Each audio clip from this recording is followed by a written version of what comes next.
Hi Avish, how's it, my friend? Hi, Sid. How are you doing? Good, man. It's been a while, but good to see that there is cricket coming out soon. So I was just thinking, in the view of that, let's talk about the great cricket rivalry between these teams. So you want to get the ball rolling?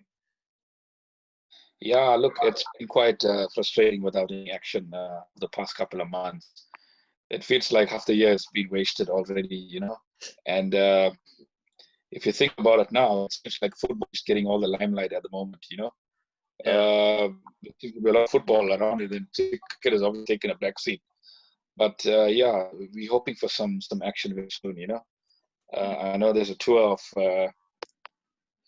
West Indies are in the tour of England, so that's something to look forward to. And then, Yeah. yeah, we just hopefully there's more tours along the way. You know, in terms of tournaments, I'm not sure how much that we can salvage this year. There's been a lot of time that's wasted already, so that's going to be difficult. But you know, whatever cricket we can salvage uh, post COVID-19, yeah, that would be wonderful. You know, Yeah. yeah, Okay, that would so be wonderful. which two teams do you want to talk about in terms of rivalries? You know, when it comes to rivalries, there's so many matchups you usually get, and I think there's quite a few that obviously stand out. But I mean, the most famous one and obviously the oldest rivalry in existence is the rivalry between England and Australia, which is obviously the series, and that's normally paid like every 4 years, you know, and for that famous trophy that's called the Urn. Uh, Mm. it's very fierce. It's become much more competitive over the past couple of years. Due to England obviously getting much stronger. But I think Australia had dominated Yes. this rivalry for a while, and I think the turning point was in the 2000s. I think it was in 2005. IBM. The series in England, yeah, which England won Yeah. after 16 plus years, which obviously was a drought as well. You know, that was the first series that they won against Australia after a very long time, and that's obviously catapulted England. You know, from since then on, you know, they've become more competitive against Australia. Um, Yeah. a couple of things along the way as well in Australia, but I think in England they've obviously held their own since then. You know, against Australia. Okay. Yeah, I mean, I was just thinking that, and I don't want to sound controversial, but always think about that second test match. That if McGraw just didn't injure himself, who knows if that drought would have continued. Yeah, very Like, true. Because even if you look at the first test as well, England were obviously on top there for a while, and when they came out to bat, yeah, it seems like the wheels came off, you know, for them. And then obviously Australia batted much better in the second innings, and then they got a lead, and you know, there was yeah, a Shane Warne show after that, you know, that just obviously ran through the batting lineup, and obviously the pitch was actually getting much worse and deteriorating and things. So I think that played into Australia's hands as well, because they bat first. And I think, especially in Test matches, it's very important to obviously bat first, because I mean, the pitch generally deteriorates, say day 4, day 5, and then obviously gets your spinners into play. And if you got a class act like Shane Warne in your side, I mean, mm, you're obviously in with a chance, more than a chance, you know, of salvaging victory. yeah. Okay. Yeah, it's been amazing how much this rivalry between these two great teams has evolved because, as you were mentioning, Australia were really bullying England, and now it's kind of like even Stevens. And I think now, even in the one-day game, it's become really competitive. So then that's good for the game. But then now, thinking of another rivalry that's really grown, and that's become really You exciting know, getting now. back to that, getting back Sorry? to England and Australia, Okay. getting back to England and Australia, I think when it comes to ODI cricket, England obviously has the wood over Australia for a while now in terms of ODI cricket. Uh, in Test matches, obviously, there's a lot more at stake here, you know, in terms of the Ashes and so forth. But, their performances, especially at home, have been quite good against England. They just got to probably improve a bit on their away performances in Australia especially in the Test matches. I think they've become a bit predictable in terms of their bowling, especially to a guy like Smith that has obviously done very well against England over the past couple of seasons. You know, he's got quite a outstanding record. You know, tremendous record against England. Yeah. Than any other opponent. So I think he enjoys batting against England for some reason. Yeah. But at home, England have been quite well against Australia. If you take back to the Ashes series last year as well, it could have gone either way, but it ended up in the 2-2 draw. So England were very competitive in that series. It was actually a very quite fascinating series as well, because there was one game where they had to really dig deep, and then Stokes was the hero. He came out with a magnificent knock there and got them over the line. So yeah, the rivalry is still strong, I believe, and I think England going to Australia this time around, I think they're much more improved unit, and they'll probably perform much better than they did in the past. Okay. Yeah, I think we can now get into the second next rivalry, which is also very exciting. That's really evolved. Like the India and Australia rivalry, that's another great one. Before, I think what used to happen, I think if it wasn't for Sourav Ganguly, I don't think this rivalry would have been our next discussion point, because he's really made this Indian side great. And then there's Dhoni, then obviously Kohli's continued the trend. And then, yeah, it's been a really fun rivalry. Your thoughts? Look, getting back to this rivalry, India have always been very strong at home. You know, for a team to go and win in India, it's one of the ultimate, You mean victories that you can Australia get. or India? You're confusing me now. You mean, I mean, India in general. India in general, playing in India is very difficult, and to actually winning against them in their backyard, it's one of the great achievements. oh yeah, Because I yeah. feel the Indian batsmen are very fluent at home, especially in their home conditions. They have a way of piling up the runs. But Yes. I'd like to go back to a series. When we talk about this rivalry, I think Australia were dominant for so long, and then that series in the 2000s, in 2001, when India had to come from behind and beat Australia, Yes. after getting outplayed in the first test, and then the second Yes. test they had to. I mean, that was a famous win. I mean, we all know about it, and they were actually following on, and they batted out of their skins in that innings, Yes. and overpower Australia with the bat. I think there was one player that actually did very well against Australia over the years was Lakshman. Yes. And there were some big knocks from him, very important knocks. And Yes. I think that knock that he played against Australia was and one of the great test innings that we'll ever see. And I think from that series, this rivalry has obviously taken more importance now. Back then, it was obviously home and away, where Australia were dominant at home over India. They were all over India at home, and then India were obviously very strong at home as well. You couldn't beat them. But I think it's a little bit more even Stevens now, eh? Home and away, much more even Stevens now. Yeah, I think. But then the problem is, I don't want to get off topic, but it's become that home teams are doing great at home, but now away it's become more of a challenge. But then, yeah, that's how it is. That's how it is. And Problem is I also. guess the only issue, Mhm. I guess the only issue with home teams today, especially with in regards to captains and administrators, they have a lot of say on how the pitch is obviously prepared. Yeah, I was going to mention about. Whereas before, it was obviously a very competitive wicket, where both sides had a chance. And obviously, whoever played the better cricket would win on the day.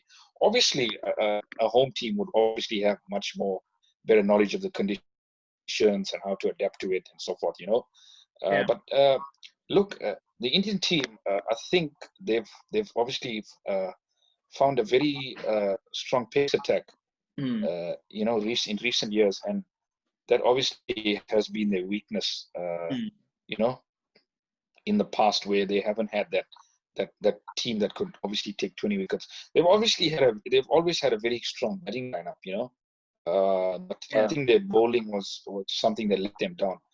But I mean, in 2018, when they went to Australia and beat Australia at home, I mean, people can go back and say, Australia were but under strength, and they were missing two key players because of those bans, Smith and Warner. But I mean, you can only beat the team that you have on the park, and they did beat quite convincingly in especially that match at in the MCG where they won quite convincingly. Yeah, so look, getting back to this series that's coming up against Australia and India, it's going to be quite fascinating. You're not sure where it's going to go, To me, it's like a 50-50 thing now, and you wouldn't quite say that in Australia with India, but I think Indian team has obviously batted better abroad as well now. That they've got the runs on the board, which is important. Whereas before, especially when conditions were favorable to them, they used to obviously at certain times get skittled out. There were a few performances here and there, with the likes of Tendulkar and Sehwag, but I think on the majority front, I mean the Indian batting, wasn't up to scratch. But they've changed all that now. They've become quite a solid unit, become a world class test team. Okay.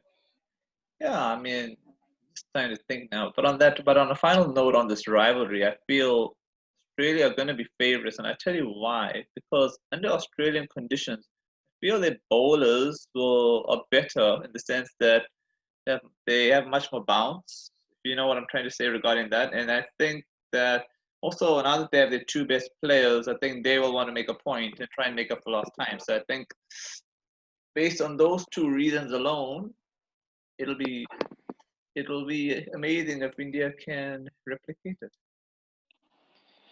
Look, by all means, it's not going to be easy at all. In Australian conditions, as you say, Australia are very strong at home. They obviously raise their performance by 20-30% when they're at home. It's going to be a tall order for India, no doubt about it. I think the bookies would obviously put Australia as favorites at the moment, but you never know. Pitches in Australia generally, I mean, in recent years have been a bit flat. I must admit, the last pitches they played under, they weren't certain bad. stadiums, yeah. I mean, the last pitches that Australia prepared against India, they weren't bad. I mean, the Adelaide pitch wasn't bad. No, that was actually a very good game. Sorry? Yeah, no. That game that you mentioned in Adelaide was quite a very competitive. That went either way because the Australian tail was actually getting in. And also the first pitch was really good. The first pitch was really good. The MCG pitch was a bit disappointing, but they still got a result out of that match, I think. The last one at Sydney, that had rain. India would have probably won that match. The rain, yes. 3-1. Yes. That would have probably been 3-1 victory for India. That would have rubbed salt in Australians' wounds. So 2-1 is a bit flattering, but yeah, I don't want to, overdo it. Yeah, look, I think judging by what you're saying, Australia would probably be favourites because of conditions. But I think that the bowler that obviously taunted Australia previously was Bumrah. So I don't know. Oh yeah.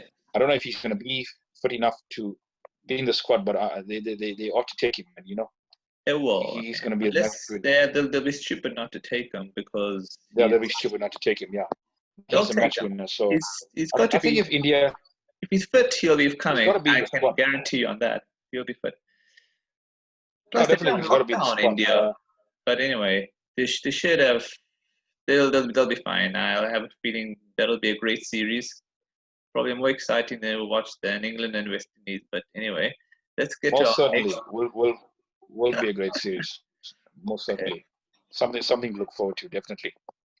Okay, now that I'm thinking of another great rivalry on the top of my head, it's probably India and Pakistan. What do you want to say about this one? Wow.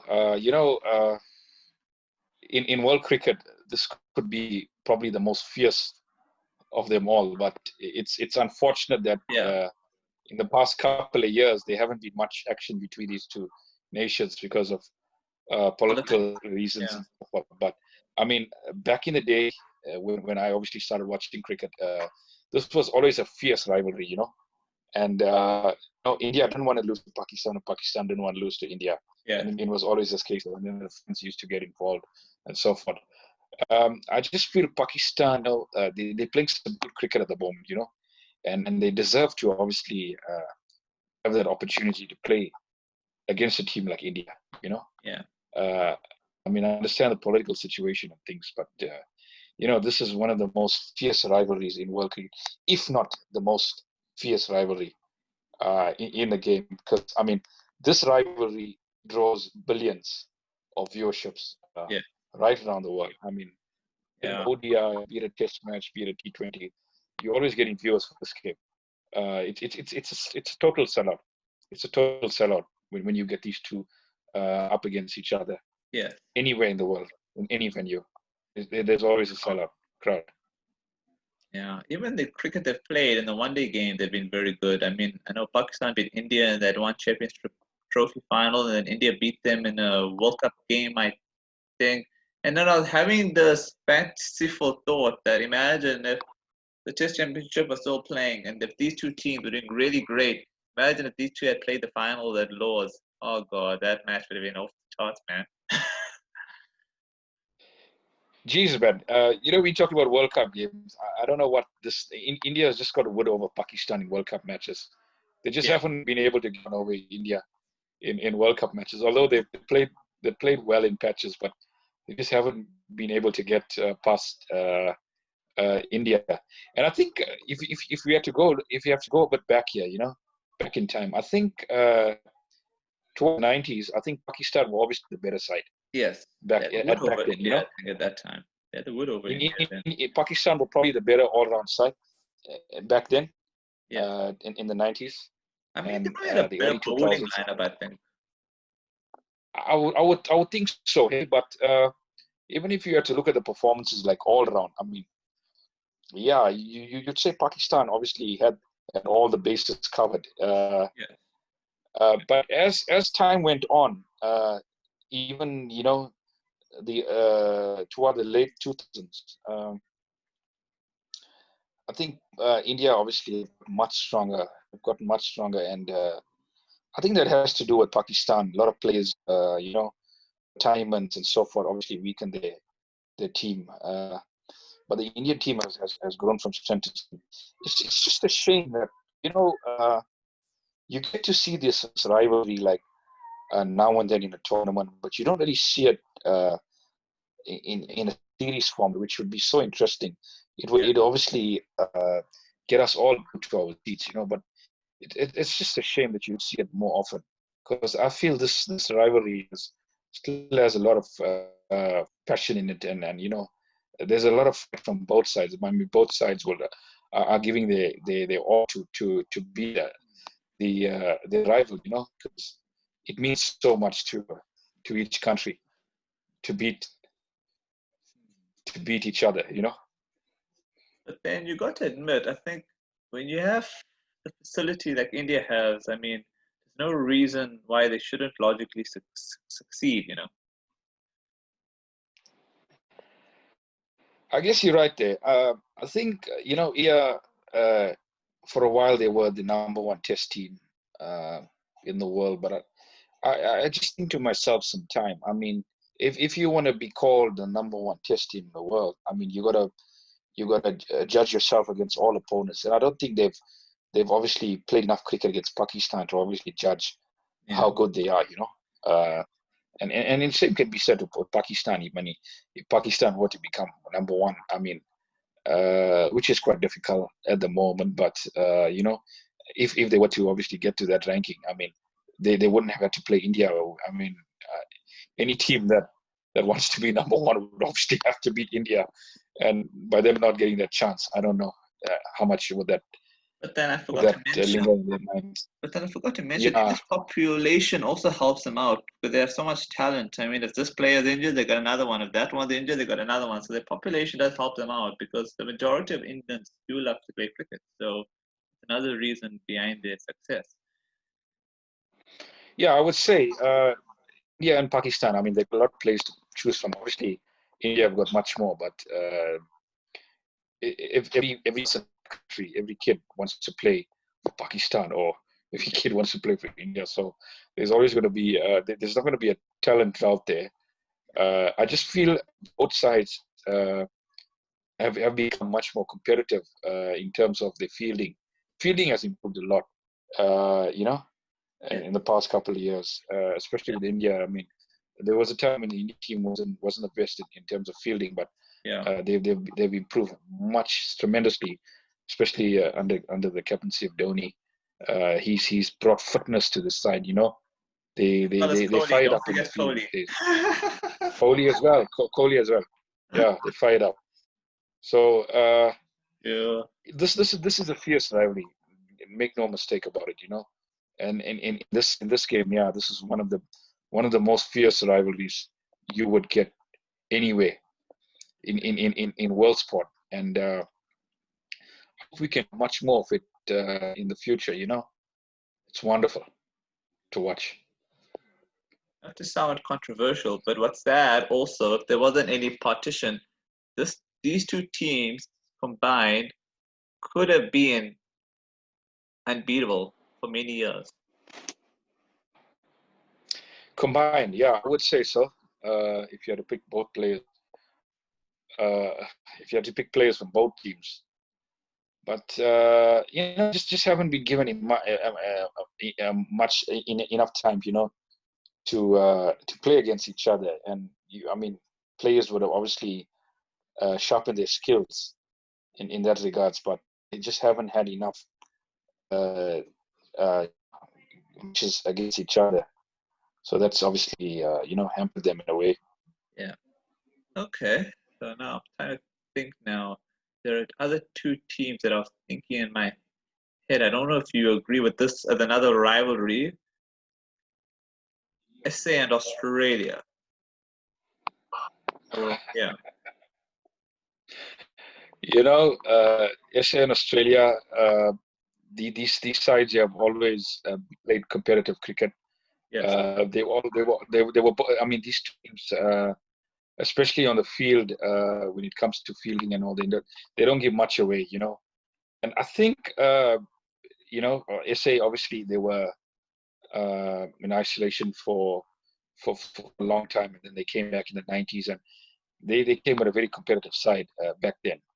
Yeah. But Australia was obviously, you know, the dominant side of that era, you know. Yeah. And I think in the past couple of, I would say in the past 10 years or so, uh, SA has probably had the wood over Australia, you know, in tests and ODIs.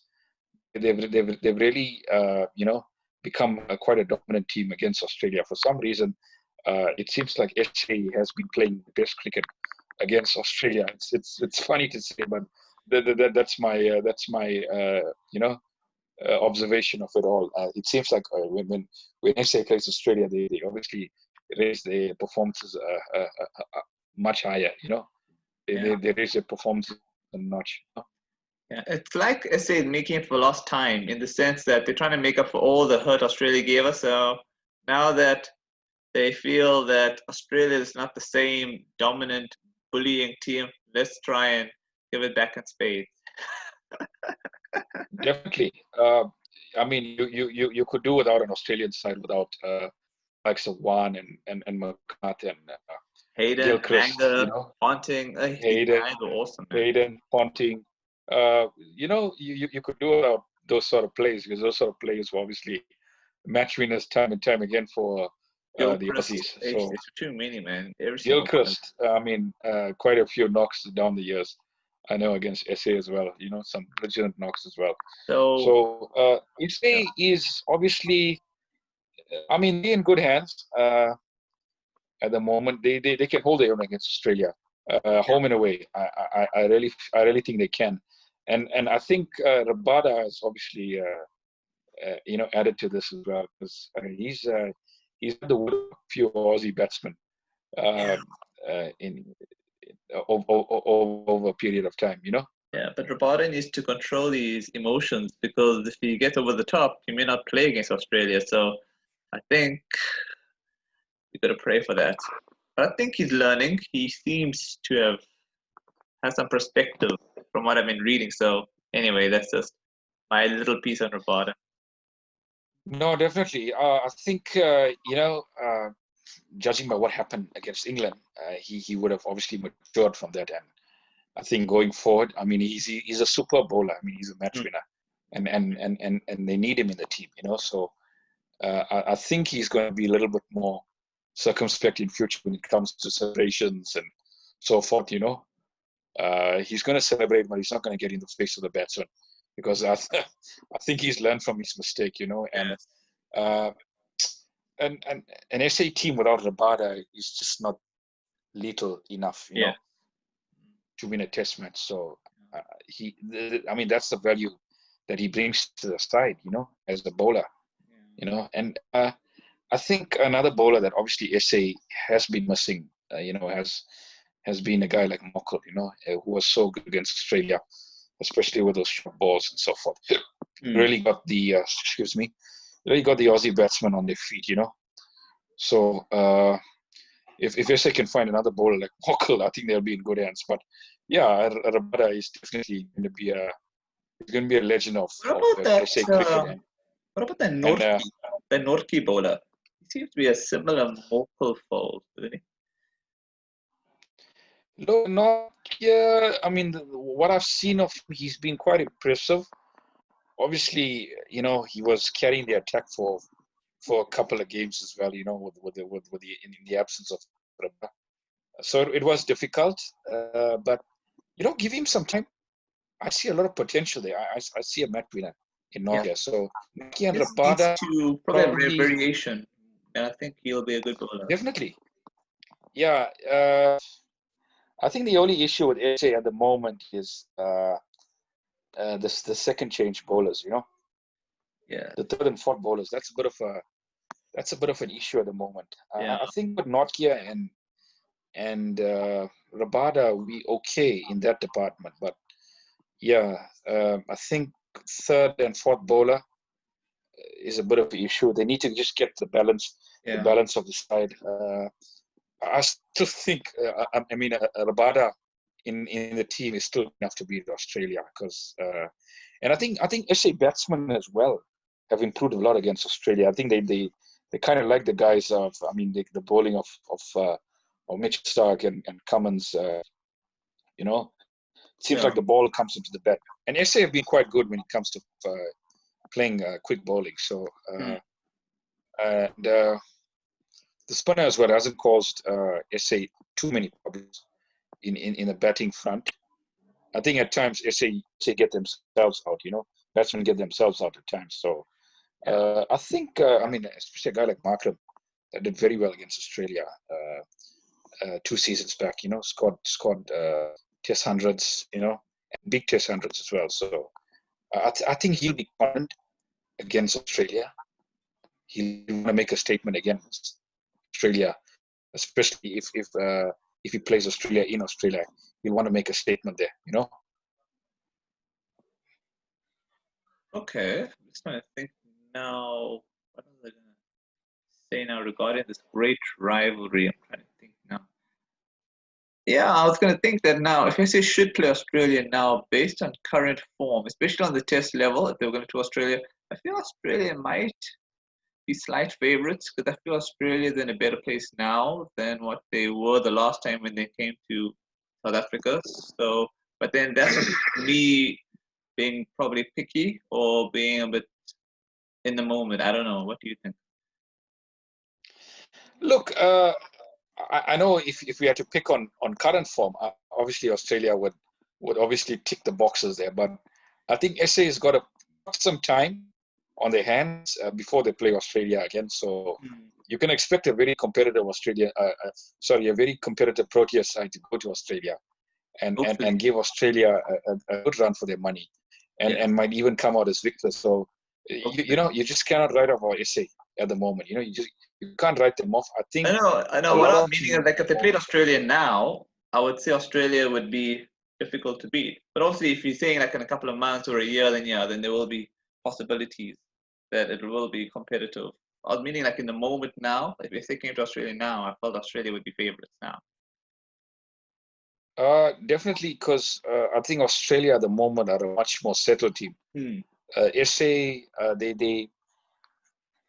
I guess they trying to find their best 11 at the moment. They're not sure what their best team is. They're not sure what their best team is because retirements to some great players has obviously caused this, and the batting is looking a bit thin at the moment. I don't know if you agree with me, but the batting is looking a bit thin. The batting is a bit. So that is to They really don't have improve. enough guspa. What is that word? Guspa, I think they call it. Don't have enough oomph. I feel they just haven't got the runs on the board consistently. I know they did. I mean, this last season was a really tough season for SA in test matches as well. So they got a chance now. They got a chance to start fresh. I just feel maybe they need to play a lot of matches. They need to play a lot of matches to get in the squad, and they obviously can find their feet at international. There's a lot of young players in the side at the moment. So they just need some time. But if you give them a year or so, they'll be ready and they'll be ready for Australia, be it home or away. They'll be ready to Australia. That would be fun to watch. But then I think for the last rivalry I can think of that's been another good one is England and South Africa. Yeah, I mean, if we go back to the 90s, when SA returned from isolation, I think SA had the wood, especially during the 90s. SA had a much better side in ODIs and test matches. But I feel like towards the 2000s, England have obviously held their own. For some reason, England have done very well SA. Yes. And SA have done well in England. It's a funny explanation, But for some reason, England have done well on these shows, and SA have done well in England. I know that the last series that obviously these teams played was a bit one-sided, where England, were quite dominant at home. Actually, for the last two series, it's been in a way surprised me because I thought SA would be competitive at least, and I was actually predicting an SA win by 2-1, and it turned out to be an English win by 3-1. So I know Rabada. No, definitely. I'll be honest. That was my prediction from the start, which was 2-1 to SA. But I think that could have happened if SA had drawn that second test match. That could have happened, but obviously the morale got a bit of a bashing.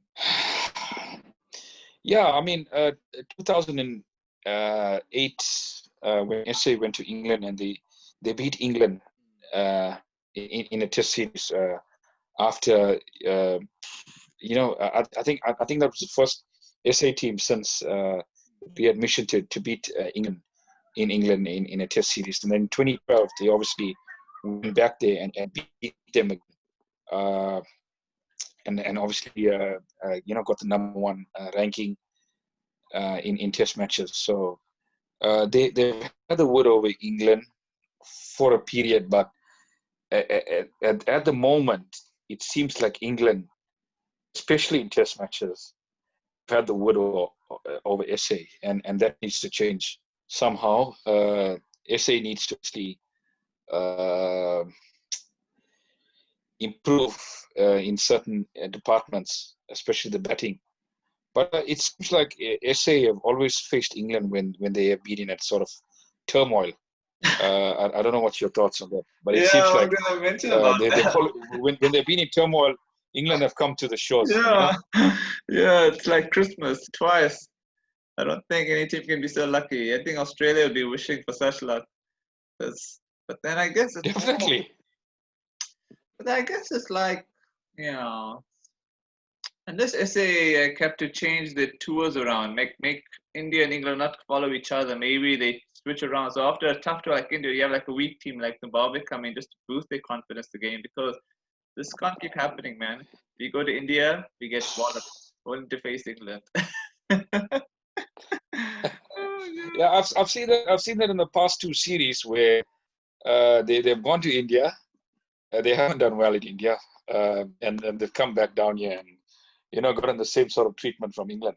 So and then the rebuilding starts. So I think we're in that same situation again now, where it's got to rebuild from scratch now.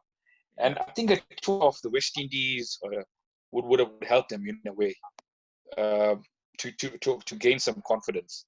Because I think the team was lacking confidence in a way. I mean, the English team that came down here was experienced, but I mean, not the most experienced. But for some, just managed to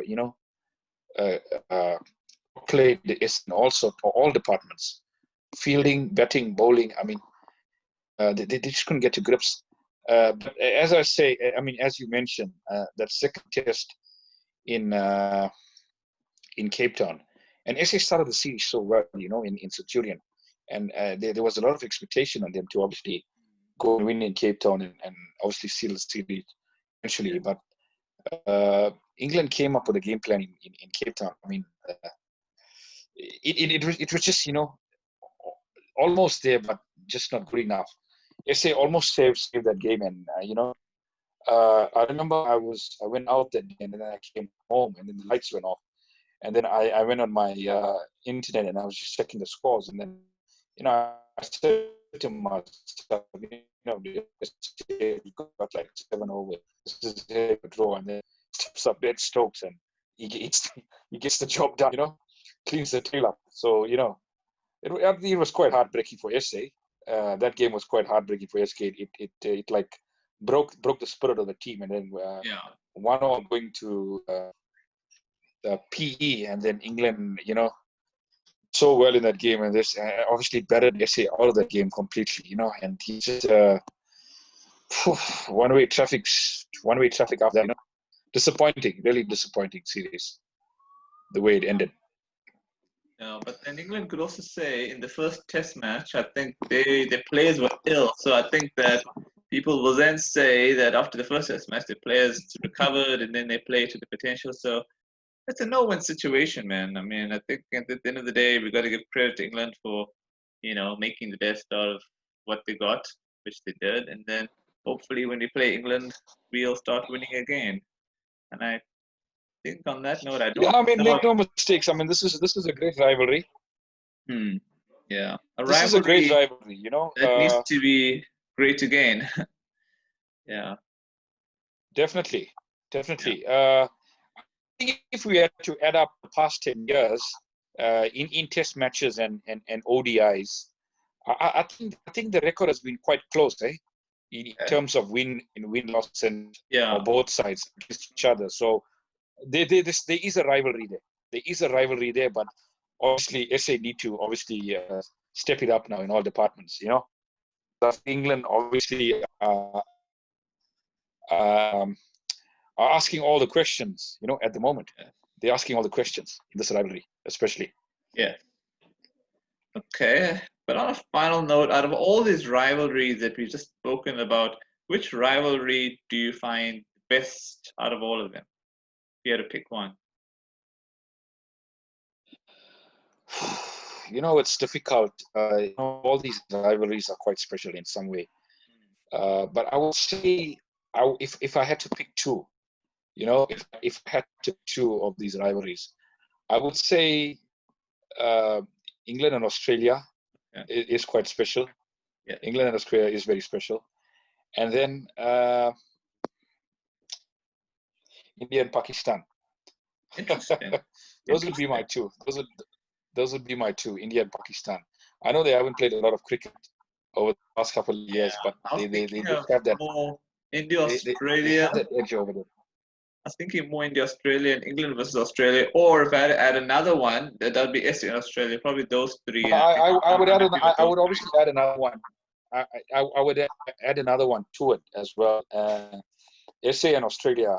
Yeah. Over the past 10 years has been quite good. It's been quite good. It's been quite competitive. Yeah. SA and Australia have been quite competitive. So yeah, I probably have to change this. Hey, I probably have to change this. So yeah, I pick three at the moment. That in world cricket. I think I put you on the spot for one. Ultimate rivalries. Yeah, but if I had to pick one now, ultimate rivalries. If I had to pick one out of those three, I would probably pick maybe India and Australia, but that's because I probably like Kohli and I like his fiery nature. It makes that series so exciting. Without Kohli playing, it probably doesn't feel the same, because when I think of India Australia, I think of Kohli giving it back to Australia. A bit of fun happening there. I would say even with if you had to take Smith and Warner out of Australia, it doesn't have that same sort of spiciness to it, Yeah. So at the moment, the three rivalries that are actually in world cricket are Australia and England, India and Australia, and SA and Australia. I would say those three at the moment are probably the most interesting rivalries that we could get. And what's nice is that we'll be seeing one of those three rivalries this year. Hopefully next year we can see those two of those rivalries next year. Then that'll make up for this year, hopefully.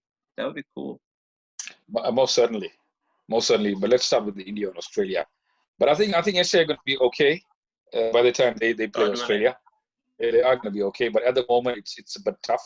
They need to get their starting 11 right. India obviously in good. They are in good nick at the moment. So I expect them to give Australia a real run for their money down under this year. And Australia and England, always a great rivalry. Okay. Well, on that final note, thanks so much for your time on enlightening me on these rivalries, my friend. Thanks for having me, sir, and we'll chat soon.